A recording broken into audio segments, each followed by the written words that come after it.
Mr. Speaker, I yield myself such time as I might consume. Gentleman is recognized. Thank you, Mr. Speaker. Mr. Speaker, on December the 23rd, 2024, as American households and businesses are in the process of preparing for the holidays, the Biden-Harris Department of Energy finalized burdensome and unnecessary energy efficiency standards for walk-in coolers and walk-in freezers. These products are staples. They're necessary in businesses and restaurants across the country, and they play an essential role in providing consumers with safe and fresh food as well as drinks. Unfortunately, Mr. Speaker, the Biden-Harris administration's final rule jeopardizes those very same small and independent retailers' ability to serve the communities that rely on them. This final rule will force stores like small grocers and convenience stores to incur significant, major upfront costs for new equipment. I know because I operated air conditioning equipment business for 35 years. They will incur significant, major upfront costs for new equipment while reckoning with associated operational disruptions and supply chain challenges.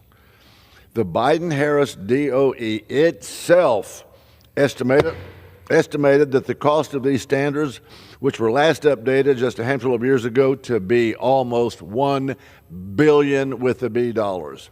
However, the real cost, Mr. Speaker, is likely much higher, as DOE ignored other costs businesses will be forced to absorb. I know, I operated an air conditioning company for 35 years. For example, like any structural changes needed to accommodate a new walk-in cooler or freezer in order to comply with their final rule. Unfortunately, this final rule will disproportionately impact rural communities and small businesses.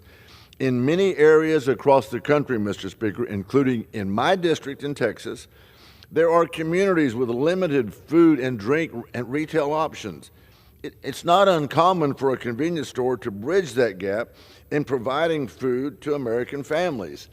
These same small businesses, which are often owned and operated by a single family or an individual, cannot afford the new equipment mandated by these unreasonable standards.